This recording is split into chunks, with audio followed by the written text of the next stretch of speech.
اور جب اللہ کا خوف ہوگا تبھی ہماری زندگی بدلے گی۔ دوستو، ظاہر میں نماز پڑھنے سے، روزہ رکھنے سے ہماری زندگی نہیں بدل سکتی جب تک کہ خوف الہی حقیقی طور پر ہمارے دلوں میں نہیں آئے گا۔ ہم علم سے جو ہے آدمی نہیں بدلتا، خوف سے بدلتا ہے۔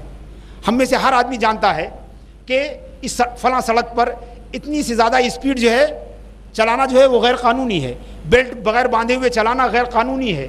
ہم میں سے ہر آدمی جانتا ہے کہ ٹریفک کے رولز ایسے ایسے ہیں، اگر سگنل ریڈ ہو تو کراس کرنا غیر قانون ہے، مگر ہم پرواہ نہیں کرتے۔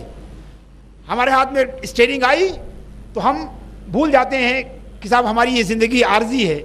ہم بھول جاتے ہیں کہ لوگ نہ جانے اس سڑکوں سے نہ جانے کتنے لوگ ہیں جو گھروں پہ جانے کے بجائے قبرستان پہنچ گئے۔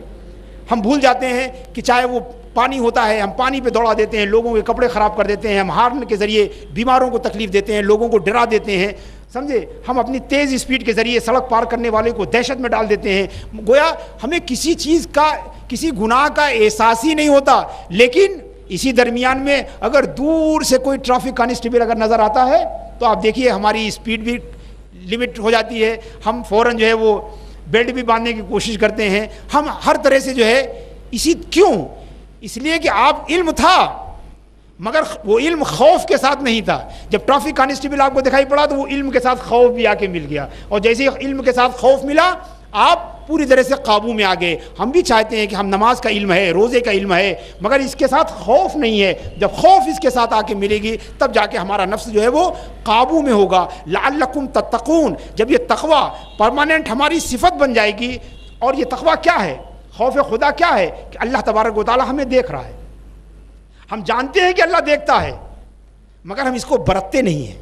جیسے کہ ہم جانتے ہیں کہ اتنی اسپیڈ جو ہے وہ وائلیشن ہے ٹریفک کا، مگر برتتے کب ہیں؟ جب ٹریفک کانسٹیبل کی طرف سے دیکھے جانے کا خطرہ ہوتا ہے۔ تو اگر یہ احساس ہمارے اندر بھی جاگزی ہو جائے کہ اللہ دیکھ رہا ہے تو ہمارے قدم کبھی بھی جو ہے نماز کے وقت میں بازار کی طرف نہیں جائیں گے، ہمارے ہاتھ کسی پر ظلم نہیں کریں گے، ہماری زبان کسی کی غیبت نہیں کرے گی، ہمارے کان جو ہے وہ کسی کی برائی نہیں سنیں گے، ہماری آنکھیں جو ہے وہ اللہ اور رسول کی نافرمانی میں وقت نہیں ضائع کریں گی۔ چونکہ جب ہم کو تقوی جو ہے وہ بے حد ضروری ہے، اور تقوی نہ ہونے کی وجہ ہی ایسی ہوتی ہے جس کی وجہ سے ہم گناہوں میں ہمیشہ مبتلا رہتے ہیں۔ عزیزان گرامی، تقوی جو ہے یہ وہ ٹانک ہے، وہ بلکہ ٹانک نہیں بلکہ کہیے یہ ایک ایسا اینٹی بائیوٹک ہے جو گناہوں کے وائرس کو ہمارے بدن سے ختم کرتا ہے۔ لہذا یہ بے حد ضروری ہے۔ اور آپ جانتے ہیں کہ بسا اوقات ہمارے بدن کی بیماریوں کے لیے دوائیں کافی نہیں ہوتی ہیں۔ نماز، روزہ، حج، زکوٰۃ یہ دوائیں ہیں، یہ ٹانک ہیں، مگر جس طرح بعض وقت آپ ڈاکٹر کے پاس جاتے ہیں تو ڈاکٹر کہتا ہے کہ بھئی آپ یہ دوا لے جائیے، آپ دوا کرتے ہیں، پھر آ کے ڈاکٹر سے شکایت کرتے ہیں کہ ڈاکٹر صاحب دوا نے فائدہ نہیں کیا، ڈاکٹر دوا بدل دیتا ہے، پھر آپ کو فائدہ نہیں ہوتا تو اگلی بار ڈاکٹر کہتا ہے کہ صاحب ایسے کام نہیں چلے گا، ایسا لگتا ہے کہ آپ کا بدن جو ہے وہ وائرل انفیکشن کا شکار ہے، آپ کو اینٹی بائیوٹک چلانا پڑے گی، اینٹی بائیوٹک کے بعد آپ کو یہ دوا فائدہ پہنچائے گی، بغیر اینٹی بائیوٹک کے آپ کو یہ دوا فائدہ نہیں پہنچائے گی۔ تو عزیزان گرامی، آپ کو اینٹی بائیوٹک دیا جاتا ہے تاکہ آپ کے جسم سے وہ جو امراض کے وائرس ہیں وہ ختم ہو سکیں۔ تو عزیزان گرامی، تقوی بھی ایک ایسا ہی اینٹی بائیوٹک ہے جو ایمان کے بدن سے گناہوں کے وائرس کو ختم کرتا ہے اور آپ کے اندر اخلاص پیدا کرتا ہے، آپ کے اندر اخلاص پیدا کرتا ہے، آپ کو اللہ کی طرف رجوع کرتا ہے، آپ کے اندر انابت اللہ پیدا کرتا ہے۔ تو عزیزان گرامی، یہ تو سب سے اہم بات ہے کہ ہم اخلاص کے ساتھ روزہ رکھیں۔ اور عزیزان گرامی، روزے کے مقاصد آپ جانیں کہ پہلا مقصد تو یہی ہے کہ ہمارے اندر تقوی پیدا ہو، اللہ کا خوف پیدا ہو، اللہ کا ڈر پیدا ہو، اللہ کی خشیت ہمارے اندر پیدا ہو۔ مگر روزے کے اور بھی فوائد ہیں مسلمانوں۔ روزے کا ایک فائدہ یہ بھی ہے، ان فوائد کو بتانے کا مقصد یہ ہے کہ آپ انہیں برتیں، آپ انہیں پریکٹیکلی اپنی زندگی میں نافذ کریں، اپلائی کریں اپنے روزوں کے ساتھ۔ روزے کا ایک مقصد یہ ہے کہ روزہ نفس کے لیے ایک ڈائٹنگ جیسا ہے۔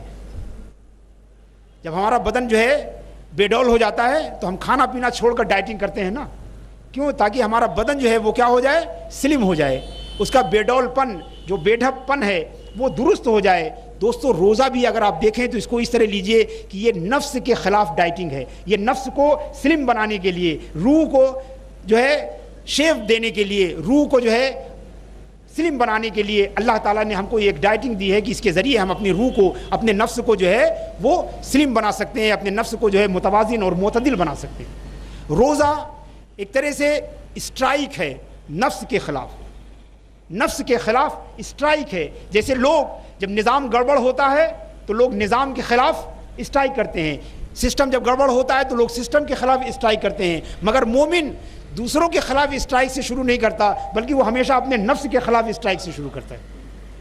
مومن اپنے نفس کے خلاف جو ہے وہ اسٹرائک شروع کرتا ہے. روزہ جو ہے وہ نفس کے خلاف اسٹرائک ہی ہے. تو ان مفاہیم کو, ان مقاصد کو پیش نظر رکھ کر روزہ رکھیے. روزہ ایک مقصد یہ بھی رکھتا ہے کہ روزہ جو ہے وہ مساوات کا عملی درس ہے, مساوات اور برابری کا عملی نمونہ ہے. دنیا چاہے جتنی مساوات کی بات کرے, مگر جس طرح اسلام نے روزے کے ذریعے مساوات کی تعلیم دی ہے, دنیا کے کسی نظام نے اور کسی عزم نے جو ہے ایسی مساوات نہیں پیدا کی. بولو ہمارے سامنے جتنے لوگ بیٹھے ہیں اس میں امیر بھی ہیں, غریب بھی ہیں, کمزور بھی ہیں, طاقتور بھی ہیں, پیسے والے بھی ہیں, بے پیسے والے بھی ہیں. مگر اس وقت جبکہ 3:15 بج رہے ہیں, آپ سمجھیے جسمانی حالت میں سب یکساں ہیں. جس کے جیب میں پیسہ ہے وہ بھی بھوکا, جس کے پاس پیسہ نہیں ہے وہ بھی بھوکا, جو امیر ہے وہ بھی بھوکا, جو غریب ہے وہ بھی بھوکا, جو بادشاہ ہے وہ بھی بھوکا, جو رعایا ہے وہ بھی.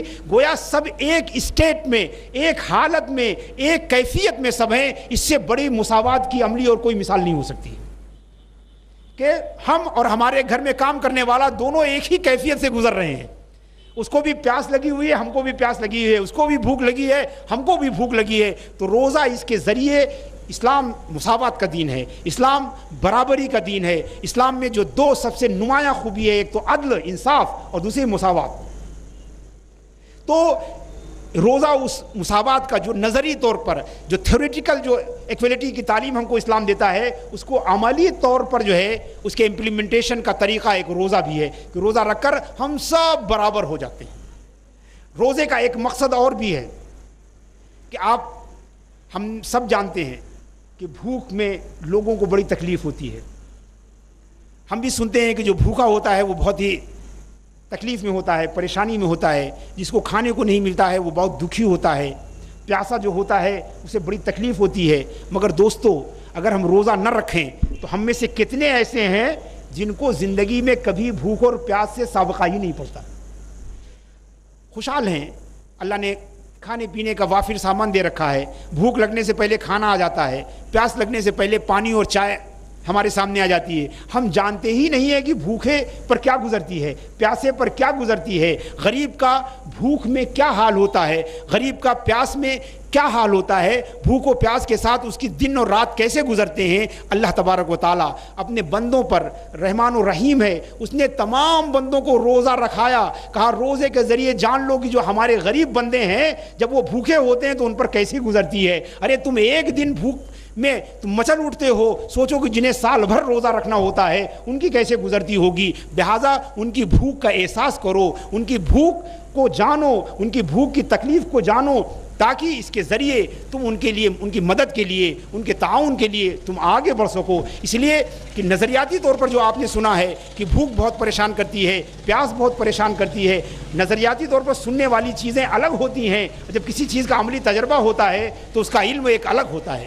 پریکٹیکل نالج جو ہے وہ تھیوریٹیکل نالج سے بالکل الگ ہوتی ہے. یہی وجہ ہے کہ آپ دیکھتے ہیں کہ مسلمان روزے میں سب سے زیادہ فیاض ہوتا ہے, مسلمان روزے میں سب سے زیادہ سخی ہوتا ہے, مسلمان روزے میں سب سے زیادہ جو ہے دوسروں کی مدد کرتا ہے. حضرت عباس فرماتے ہیں کہ کانا رسول اللہ صلی اللہ علیہ وسلم اجود الناس و اجود ما یکون فی رمضان, کہ نبی کریم صلی اللہ علیہ وسلم سارے انسان سے زیادہ فیاض تھے, مگر اس میں بھی آپ رمضان میں سب سے زیادہ فیاض ہوا کرتے تھے.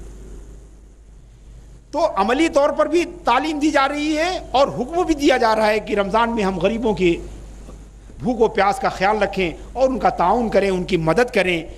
تو عزیزان گرامی, روزے کا ایک مقصد یہ بھی ہے کہ بھوکوں کی بھوک اور پیاسوں کی پیاس کا عملی احساس کرایا جا سکے.